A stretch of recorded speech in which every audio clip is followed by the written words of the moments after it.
Padre Celestial, Señor amado, damos gracias por esta oportunidad, Señor. Damos gracias por la responsabilidad que ahora delante de ti asumimos, Señor, al abrir tu palabra. Señor, te rogamos que nuestros corazones, Señor, estén listos, ya dispuestos para escuchar tu verdad. Y no solamente escuchar tu verdad, Señor, sino vivir tu verdad. Te ruego, Señor, en esta gran responsabilidad que nos estás entregando como iglesia y a la vez como tus hijos amados, Señor. Individualmente presentaremos, daremos cuentas delante de ti, Señor, ante el tribunal de luz, de lo que ahora debemos ser, de lo que ya sabemos y de lo que ahora debemos ser para luego vivirlo, Señor amado. Te doy las gracias por tu palabra a través de Romanos, de Génesis y de Primera de Corintios, donde hemos aprendido, Señor, a entender la relación que tiene Cristo como el postrer Adán y la iglesia como la esposa y el cuerpo. Te doy las gracias, Señor amado, en el nombre de Jesús por tu verdad, ahora expuesta. Bendícenos en el nombre de Jesús. Amén. Muy bien, amados hermanos. Muy bien. Entonces, vamos a Efesios 1:15. Siempre hemos empezado con Efesios 1:15 al 23. Es el texto donde arrancamos, por decir así, el estudio, porque ahí es donde Pablo comienza a hablar de algo que desarrolla a través de todo el estudio de Efesios. A través de todo Efesios, Pablo comienza a hablar no de manera oculta ni usando conceptos misteriosos o gnósticos que solo aquellos elevados en un conocimiento real con Dios pueden alcanzar. Eso no es así. Es una verdad que está declarada para todos aquellos que hemos creído en él. Entonces, el más humilde hasta el más sabio de los hombres en Cristo Jesús, podemos entender esta verdad. ¿Cuál es esta verdad? Lo que dice en Efesios capítulo 1:15 al 23. Esa era la oración de Pablo y volvemos a repetirla solo como para tener una idea de dónde vamos a avanzar. Porque la oración de Pablo era que el Padre de Gloria nos dé espíritu de sabiduría y de revelación en el conocimiento del dos, que alumbrara los ojos de nuestro entendimiento, ¿cierto? Para que sepamos qué, cuál era la esperanza a la que Él nos ha llamado, cuáles son las riquezas de la gloria de su herencia y los santos, dos, y cuál es la supereminente grandeza de su poder para con nosotros los que creemos. ¿Por qué? Porque según la obra o el obrar de alguien que operó en Cristo y ahora opera en nosotros, dice en Efesios 1:15-23, según la operación del poder de su fuerza, la cual operó en Cristo. Ahora, él termina el texto en Efesios, los últimos versos, diciendo la razón del por qué él dijo todas estas cosas. Dice que aquel que obró en Cristo resucitándole los muertos, ¿verdad? También está operando, lo dice más adelante en Efesios 3:20, en los que hemos creído en él, ¿cierto? Y dice que sobre todo principado y autoridad, poder y señorío, sobre todo nombre que se nombra, no solo en este siglo, sino también en el venidero, él entregó todas estas cosas o son propiedad de él porque él es el creador, lo dice en Colosenses también, capítulo 1. Dice también que él sometió todas las cosas bajo sus pies, verso 23, y lo dio por cabeza, verso 22 y 23, y lo dio por cabeza sobre todas las cosas a la iglesia, la cual es su cuerpo, y la iglesia es la plenitud de aquel que todo lo llena en todo. Ahí está una verdad de Dios, hermanos, revelada. ¿Saben qué es lo que a mí más me llena de temor, hermanos? Que conociendo esta verdad, no la hayamos entendido para vivirla. Porque realmente esto no es algo que haya estado escondido ahí en Efesios, que de un momento a otro apareció. Siempre estaba ahí. Siempre el propósito de Dios es que conozcamos de Él, obviamente, y vivamos de acuerdo a lo que Él quiere obrar en nosotros o está obrando. Y Él comienza orando, y lo hemos visto ya en 4 versículos, en cuatro textos, llamémoslo así, que relacionan a Cristo como el postrer Adán, y obviamente quien está detrás, aunque no se menciona, pero en otras partes de la Biblia sí se menciona a la iglesia como la esposa, pero también como el cuerpo. Estamos aprendiendo, hermanos, a vernos o a entender, válgase las redundancias, que la iglesia del Señor es un cuerpo. Después de que veamos el proceso de Marcos capítulo 6, donde hablamos o el Señor va a enseñarnos sobre la multiplicación de los panes y qué significa eso en el servicio, vamos a empezar a ver la iglesia con cuerpo, otras cositas más, pero ya con la función de los dones. Mira el Señor cómo está encajando todo. Con caballeros comenzamos a ver los dones y su función en el cuerpo de Cristo. Más adelante ya de manera como estudio vamos a ver los dones, qué significan los dones, para qué se aplican los dones, cuál es el don que tiene usted, mi amado hermana y hermano y hermana, y cómo lo está aplicando el cuerpo local, que es la iglesia. Todos tenemos esa responsabilidad. No se admite, no es normal, no sería de honra para el Señor que creyentes de años ya en la fe les pregunte uno, ¿cuál es su don? No sepan ni siquiera por qué el Señor los ha puesto en un punto específico del cuerpo de Cristo. Mis amados hermanos, debemos entender, mis amados hermanos, verdaderamente el propósito por el cual el Señor nos tiene aquí. Entonces, vimos textos en Génesis capítulo 2 y 3 que habla de las consecuencias de la caída y la promesa de restauración, Génesis 2 y 3. También vimos en Génesis capítulo, perdón, en Romanos capítulo 5, versículo 15 al 21, ¿cierto? Vimos también eso cuando habla de la iglesia como cuerpo y esposa de Cristo, a la iglesia como esposa y cuerpo de Cristo en la abundancia de gracia del don de Dios y el don de justicia. Eso está en Romanos 5, 15 al 21. Después pasamos a 1 Corintios capítulo 15, versículo 20 al 28, donde habla que la iglesia es vivificada. Vamos a Corintios, yo tengo acá en Efesios, pero voy a ir a Corintios porque aquí esperamos hoy terminar, si la voluntad de Dios lo permite, hoy terminamos. Entonces estoy haciendo un rápido resumen porque, hermanos amados, debo reconocer que obviamente en el liderazgo tenemos esa responsabilidad. Espero y ruego, yo sé que sí, solo lo doy como ilustración en mi texto de lo que estoy diciendo, que tanto el hermano David como en el caso mío y los demás que ejercemos de alguna manera un liderazgo y ministerio en la asamblea local, entendamos con responsabilidad esto que estamos aprendiendo, porque la tarea del maestro es enseñarlo, pero no solamente quedar ahí en enseñarlo, hay que vivirlo o llevar a las ovejas a que lo vivamos. Esa es la idea, ¿no? El Señor va a estar obrando de manera individual en cada uno de ustedes. Yo sé que lo está haciendo, pero también obra de una manera personal en los que enseñamos, porque es una carga espiritual y a la vez tremenda delante del Señor entender estas cosas, y no puedo hacerme como el que no escuché, no vi y no oí. No vi, no escuché, no entendí. Ya tengo una responsabilidad delante de ustedes y delante del Señor, y ese va a ser en realidad mi enfoque en el ministerio. Cómo funcionar como un cuerpo. Y eso lo vemos entonces, estamos viéndolo a través, ya llegamos a 1 Corintios capítulo 15, versículo 20 al 28. ¿Cómo la iglesia se sujeta? ¿Qué texto vimos ahí? 2 Corintios 5, 18 al 20. Yo les envié por el interno el borrador, las notas de este estudio. Ustedes lo pueden leer ahí.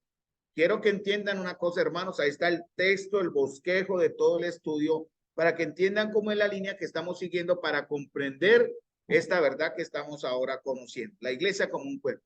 Y en 2 Corintios 5, 18 al 20 dice que todo lo que esto proviene de Dios, dice el texto, quien nos reconcilió consigo mismo por Cristo y nos dio el ministerio o el servicio. La palabra ministerio tiene que ver con servicio, donde sería diaconía, servir, ministerio, menos que, eso lo vamos a ver también, hay diversidad de dones, que el Espíritu es el mismo, lo vimos con los caballeros, hay diversidad de ministerio, pero el Señor es el mismo, y hay diversidad de operaciones, pero Dios que es todo en todo es el mismo.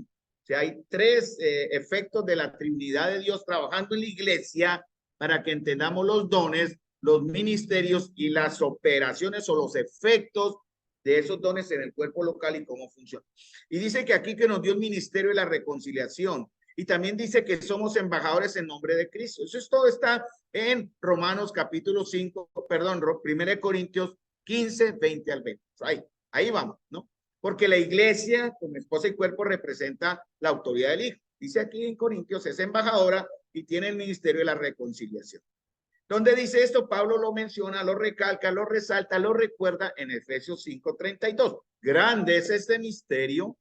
Yo lo digo con respecto de Cristo a la iglesia. O sea, para interpretar esto, hay que interpretarlo a la luz de esta palabra o esta frase que dijo Pablo en Efesios 5:32. Entonces, la iglesia es administradora. Dice en Primera de Pedro también, dice que somos administradores de la multiforme gracia de Dios, ¿cierto? Tenemos responsabilidades, hermano, de dar testimonio en sujeción y obediencia aquel que es nuestra vida, nuestra gloria y nuestro Señor. Por eso pasamos ahora, el último texto es 1 Corintios 15, desde el 42 hasta el 44 o hasta el 50, sería ahí para terminar. Vamos a ver si lo logramos. Y si no lo logramos, pues en la gloria, en la voluntad del Señor, ustedes tienen las notas ahí y van a ponerse al día, porque lo próximo que vamos a empezar a ver es Marcos. Vamos a volver a Marcos un ratico para entender, no es desligarnos del hilo de Marcos, porque Marcos también está hablando del servicio y va a hablar de la maravillosa provisión del Señor cuando alimentó a 5,000, y vamos a ver algunos conceptos que el Señor nos va a enseñar a través del estudio de Marcos. Entonces, 1 Corintios 15, 42, 44. Hermanos, en el texto es el verso 45. Dice, así también está escrito, fue hecho el primer Adán, alma viviente, y el postrer Adán, o sea, Cristo, espíritu vivificante. ¿Y quién está detrás del postrer Adán? La iglesia, ¿no? Por eso lo relacionamos. Pero para entender este verso 45, vamos al contexto, vamos a lo que está delante y lo que está atrás. Eso nos ayuda a entender qué es lo que el Señor nos quiere enseñar. ¿Qué es lo que el Señor nos enseña? En el verso desde el 42 al 44 nos dice, cuando usa el término así también, quiere decir de igual manera o las mismas condiciones van a ser exigidas para que esto se cumpla. O sea, las mismas condiciones van a cumplirse en la resurrección de los muertos, las mismas condiciones van a cumplirse en el hecho de que el postrer Adán ahora es un espíritu vivificante. Y eso lo vemos desde el verso 42 hasta el verso 50. Ahí está todo clarito. ¿Qué nos enseña el verso 42 y 44? ¿Cómo es la iglesia como esposa y cuerpo de Cristo? Y vimos 4 palabras, ¿cierto? 4 posiciones. No olviden, hermanos, quiero recordarles, no olvidemos, siempre hay que estar recordando en nuestra mente y a través de la escritura nuestra condición posicional y nuestra condición progresiva, ¿no? Recuerden eso. La iglesia posicionalmente está sentada en lugares celestiales en Cristo. Eso dice en Efesios capítulo 2, versículo 8 y 9. Pero también tenemos una condición posicional, una condición progresiva, que es lo que estamos viviendo. Bien, la iglesia como esposa y cuerpo de Cristo va a mostrar 4 realidades. 1, la incorrupción. 2, la gloria. 3, el poder. 4, la espiritualidad o que somos espirituales. Esa es la idea. Entonces vimos unos versos, yo los mandé en las notas. La iglesia de Cristo es incorruptible por la resurrección porque Él pagó, Él redimió a su pueblo. Eso está en Efesios 1, 7 y el verso 20. Segundo, la iglesia de Cristo es incorruptible, o sea, no pasará, no morirá, digámoslo así, ya no pasará por corrupción, gracias al postrer Adán, por la resurrección, porque es llamada la novia de Cristo. Eso está en Efesios 5, 26 y 27. La iglesia de Cristo es incorruptible por la resurrección, porque no está sujeta ni a la muerte, ni al pecado, porque tiene la vida y la justicia de Cristo.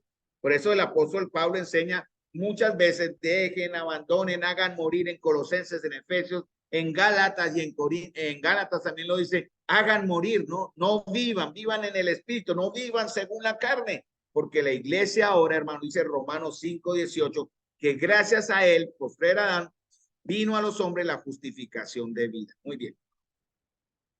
Quinto, ABCDE. Quinto, la iglesia de Cristo es incorruptible por la resurrección porque es participante de la naturaleza divina. Eso nos da una garantía, hermanos. Eso está en 1 Juan 3, 1 al 2. Los textos están acá.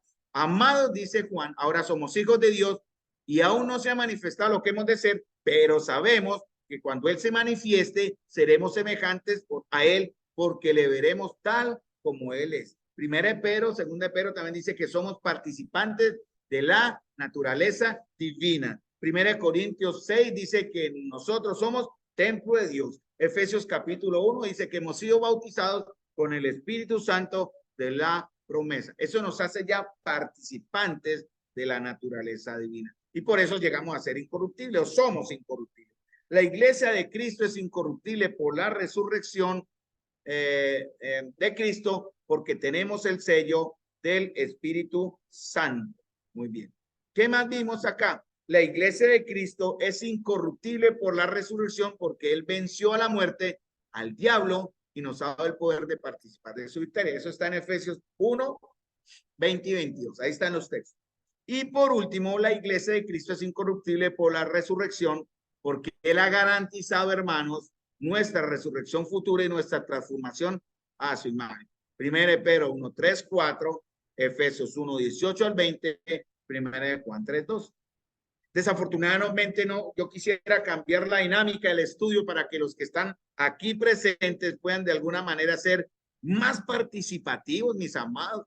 Pero cuando llegue el momento, ya podemos cambiar el orden y ser de una manera, yo organizar eso de una manera más participativa a los que están aquí, para que vayan dando también en su sabiduría lo que el Señor les ha revelado en un estudio personal, cómo enriquecer el estudio bíblico aquí ya de manera presencial. Muy bien. Entonces, ¿cuál es la otra palabra? Gloria. No solamente la iglesia es incorruptible, sino también es gloriosa. Entonces, la iglesia es gloriosa de dos formas o de cuatro formas. Pues ya las conté, cuatro formas. La iglesia es gloriosa, ¿verdad? O es el reflejo de la gloria de Cristo. ¿Y cómo muestra la gloria de Cristo? En la unidad y en la diversidad. Eso está en Romanos 12, 1 Corintios 12, Efesios 4:3. Por ejemplo, Efesios 4 dice, solícitos en guardar la unidad del Espíritu en el vínculo de la paz. En Colosenses 3:14 dice, vístanse de amor, que es el vínculo perfecto. Eso es lo que nos hace a nosotros mostrar gloria, en verdad. No lo hacemos de una manera voluntaria en realidad. No amamos de manera voluntaria, por decirlo así. Si no amamos, si no tenemos unidad, porque el Espíritu del Señor está obrando en nosotros. De lo contrario, habría división, discordia, no existiría la unidad de la iglesia, porque por naturaleza, aunque tenemos una naturaleza divina, aún estamos luchando, mis amados hermanos,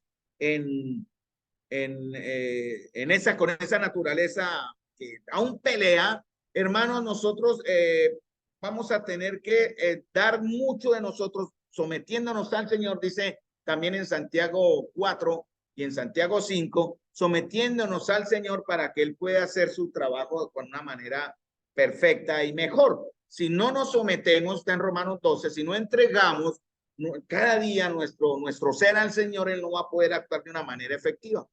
Por eso dicen 1 Corintios 1:10, os ruego pues, hermanos, en el nombre de nuestro Señor Jesucristo, que habléis todos una misma cosa, dice el Señor, no Pablo, y que no haya entre vosotros ni divisiones, sino que estéis como perfectamente unidos en una misma mente y en el mismo parecer. De esa manera mostramos la gloria del Señor.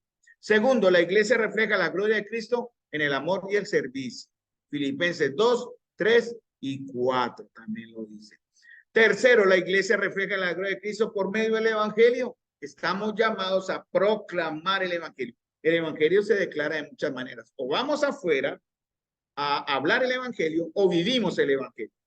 Y la gente cuando ve que vivimos el evangelio van a querer conocer el origen de nuestro evangelio. Hay muchos evangelios, ¿verdad? Hay falsos evangelios. Pero el nuestro, ¿por qué sabemos que es el correcto? Porque está basado en Cristo y no en el hombre. Porque nuestro evangelio no viene de humana sabiduría o de organización humana, sino viene ligado, viene sometido, viene rendido a la palabra de Dios. Por eso somos muy bíblicos y ortodoxos en lo que enseñamos. No nos queremos alejar de la verdad del Señor que está en su palabra. Sería un anatema, como dicen en Apocalipsis, y a la vez muy peligroso, amados hermanos, vivir la vida de iglesia lejos de la palabra de Dios. Cuarto, la iglesia refleja la gloria de Cristo a través de la santidad y la transformación, ¿verdad? Primero Pedro 1:15 y 1:15 al 16 dice, sean santos porque yo soy santo. Ese es el mandato del Señor. ¿Es posible ser santo? Sí. ¿Es posible ser perfectos? No. Pero ¿qué significa la santidad en este caso? Apartémonos para el Señor. Santidad significa ser apartado para algo. Y en el proceso vamos adquiriendo cada vez más una imagen similar a la de Cristo. Por eso Primera de Juan dice, el que dice que es de Cristo debe andar como Él anduvo. Hermanos, si usted no anda como Cristo dice que debemos andar, yo lo digo, pero también la palabra lo puede respaldar, pero yo voy a dar mi opinión. Yo, Carlos, dudaría de usted como hijo de Dios. Nada más. Porque es increíble que uno muchas veces se encuentra con creyentes de iglesia, incluso acá, unos momentos, que muestran en sus palabras y muchas veces en sus acciones que su corazón está lleno de otras cosas que no es el Señor. Y eso es doloroso, hermanos, porque compartimos con algunos de nuestros hermanos, aún son nuestros hermanos, ni más faltaba, a algunos les falta más conocimiento, a otros les falta ser rendidos al Señor. Y yo solo paro ahí, pero no estoy llamado a participar del pecado de otro. Yo soy culpable de mi propio pecado, pero no, en el amor del Señor, no pidan que la iglesia, como es amor y comprensión, entonces tengamos que tolerar pecado así como nada más.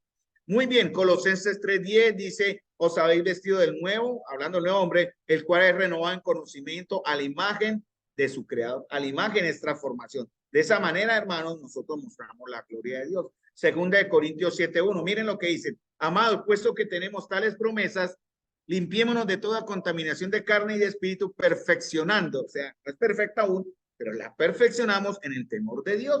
Esa es nuestra tarea y de esa manera mostramos la gloria de Dios. Ahí están los textos en el bosquejo que les envié al interno.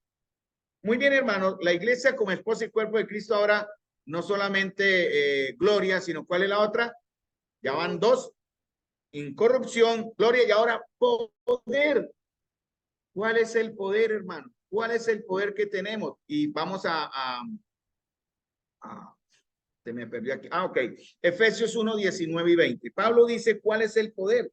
Pablo dice, porque somos, perdón, ¿y cuál es la supereminente? Esa es la grandeza, lo más, lo que está por encima. ¿Cuál es lo que está por encima? ¿Cuál es la grandeza de su poder para con nosotros? Miren lo que dice el Señor para usted, hermano. Usted es el beneficiario de esto.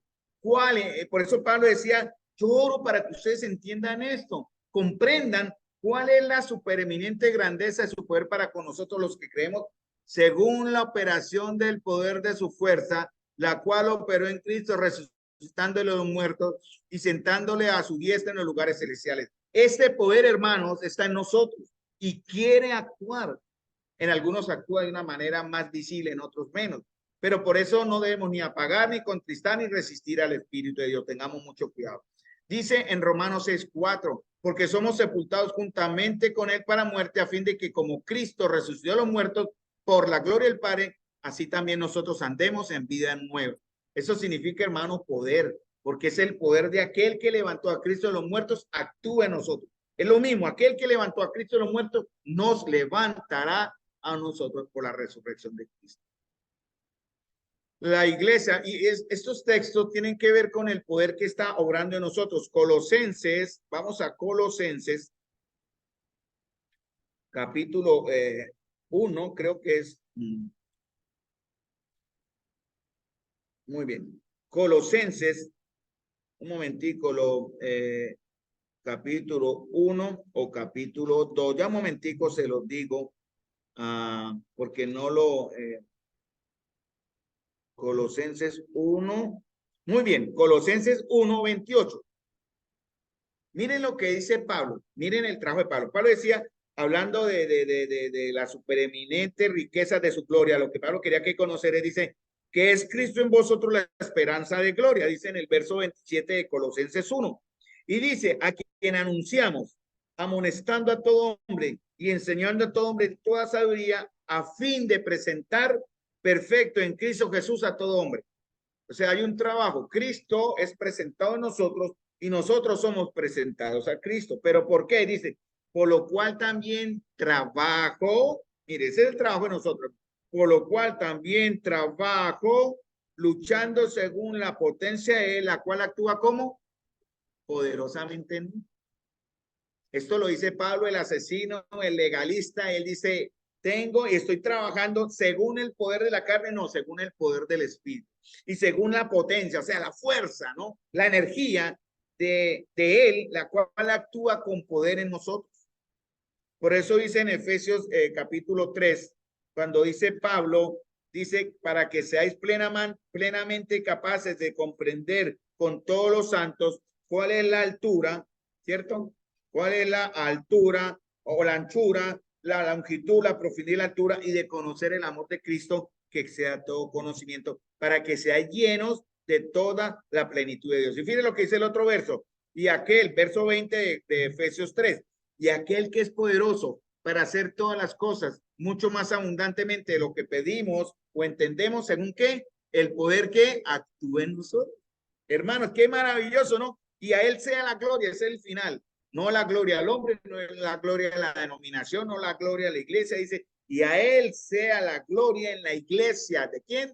De Cristo. No en la iglesia de David, no en la iglesia de Virgilio, no en la iglesia de Lutero, no en la iglesia de nadie, porque esta es la iglesia de Cristo Jesús.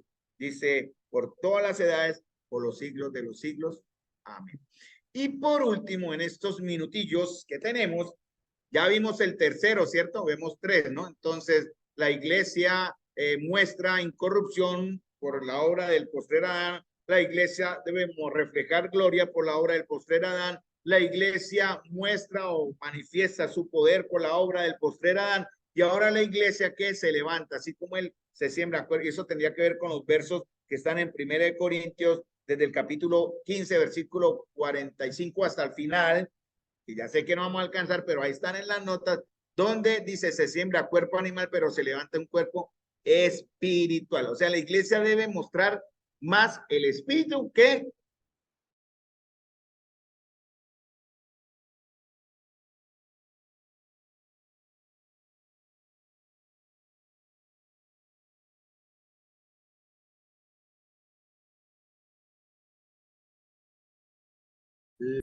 pero si no están bajo el poder del Señor o bajo la vida espiritual del Señor, es carne, no es espíritu.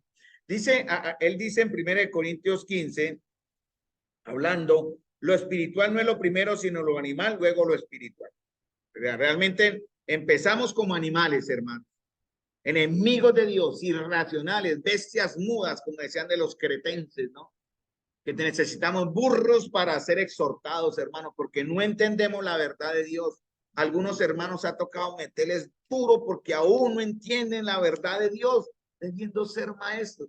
Hay que animales exhortarles, pero algunos tocan unos jalones más fuertes, incluso al mismo liderazgo, hermano. Entonces dicen que el primer hombre de la tierra terrenal viene del primer Adán, ¿verdad?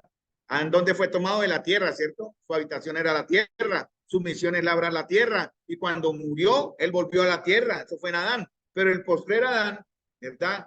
Que es espiritual, que viene de ¿dónde? Del cielo, segundo hombre, que es el Señor. Entonces vamos a tener una nueva origen, un nuevo lugar a donde iremos.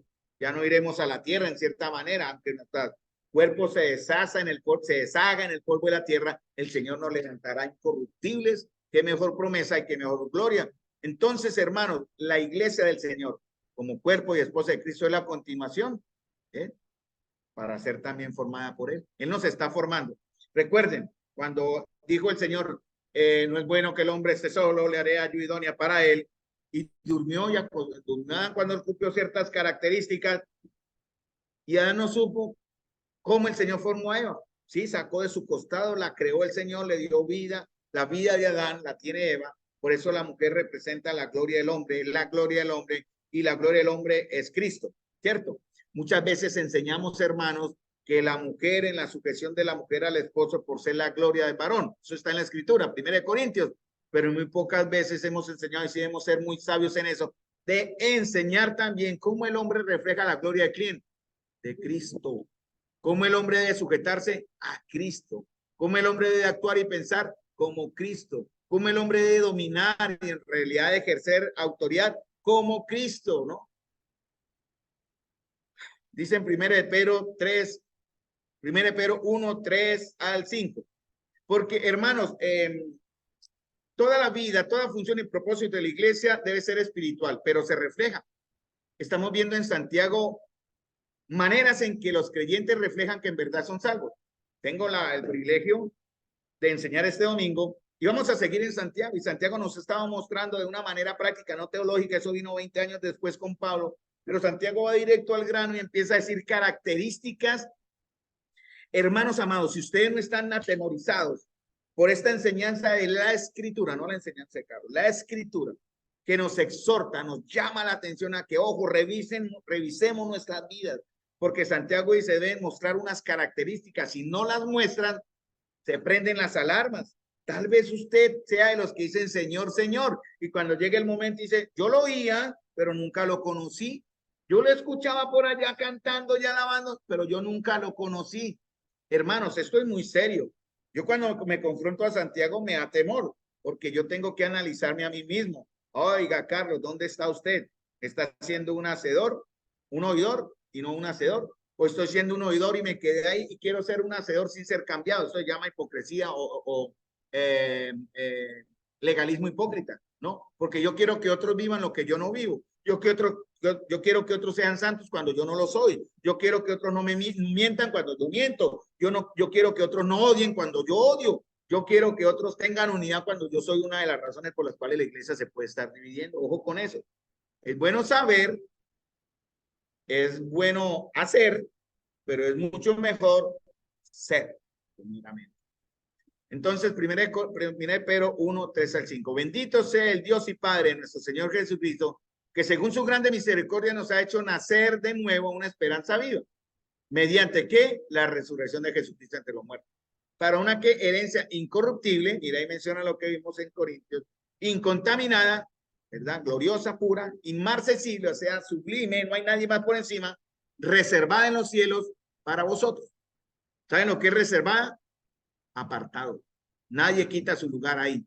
Que sois protegidos por el poder de Dios mediante la fe para la salvación que está preparada para ser revelada en el último tiempo. ¿Cómo así que ser revelada? ¿Acaso no? Sí, posicionalmente tenemos una salvación. Posicionalmente estamos viviendo en una salvación como iglesia, pero esa salvación será revelada en toda gloria cuando estemos con el Señor. Si usted no está dispuesto a orarle al Señor, ni a escuchar al Señor, cuando Él hable, usted tampoco lo va a oír, nunca lo va a oír, porque usted no está dispuesto a orarle al Señor. Por eso las reuniones de oración a veces son tan débiles y tan pobres, porque muchos de ustedes, incluso yo en muchos casos, no queremos hablar con el Señor, ¿no? Sí le queremos pedir, obviamente. Ay, no, qué bonito pedirle, deme, pero que estoy dispuesto a dar, ¿no? Y el Señor nos está exhortando en Santiago precisamente a eso. Ahí están los textos, está en Romanos 6:4, está en Colosenses 2:12 y está en Hebreos 12. Por último, 1 Corintios 15:45 hacia el final. Terminemos ahí en resumen corto. Hay un paralelismo entre Adán y Cristo basado en ¿qué? En el relato de la creación y la caída de Génesis. Por eso dice en el verso 45, ya lo retomamos, hablamos del contexto, no verso 48 al 44. Llegamos al 45 y terminamos hasta el 50, donde dice, y habla lo que ya hemos visto, ¿no? Así también está escrito, fue el primer alma viviente, el porcelana, espíritu vivificante. Más lo espiritual no es primero, sino lo animal, luego viene lo espiritual. El primer hombre es de la tierra terrenal, el segundo hombre, que es el Señor, es del cielo. Y por tanto, su esposa y amada, su ayuda idónea, llamada así, su plenitud, llamada la iglesia, entonces también es del cielo. ¿Sí? Lo que es terrenal, también los terrenales. ¿Cuál es el celestial? También los celestiales. Y así como hemos traído la imagen, miren lo que dice, hermanos. Del terrenal traeremos también la imagen del celestial. ¿Cuándo la traeremos? Cuando estemos en gloria. ¿Pero dónde debemos mostrarla? Acá, hermano. Aquí la estamos aprendiendo, conociéndola. Por eso es esta verdad. Pero ¿cuál es la responsabilidad? Vivirla. ¿De qué manera entonces vamos a mostrar la imagen del celestial? O algunos pensarán, no, allá sí. Mientras tanto, allí yo que hago lo que quiero, porque como soy salvo, no se engañe, mi hermano. La perseverancia del creyente es indispensable, es una doctrina bíblica y tiene que ver cómo está usted recibiendo la verdad de Dios y cómo la está viviendo. No se tolera el pecado en la iglesia, por más iglesia de amor que seamos, no se puede tolerar el pecado, no se puede tolerar la desobediencia. El liderazgo no debe permitir la mala doctrina y la pobre enseñanza. No se le puede experimentar, digo así, al hablar la palabra de Dios, poner a experimentar, hermano. Para eso son los dones. Hermanos, la tarea de ustedes, para cada uno de los que están allá en Zoom, los que están aquí hoy en esta noche presentes, es la tarea del Señor, no mía. Está en la escritura, es ¿cuál es el don? Y sabiendo el don, póngalo a trabajar, póngalo a funcionar. Hay una hermana que está llegando media hora antes a recibir instrucción porque va a ser maestra, ¿cierto? Va a ser maestra. Amén, dice la hermana. Muy bien. ¿Por qué está ella solamente? ¿Dónde están las demás damas que quieren ser maestras? que quieren ser enseñadas en instrucción para levantar una generación en el temor a Dios. ¿Dónde están las demás hermanitas que van a estar sirviendo en diferentes dones y ministerios? Bueno, hermanos amados, debemos mostrar la imagen del celestial, la imagen, sí, del celestial.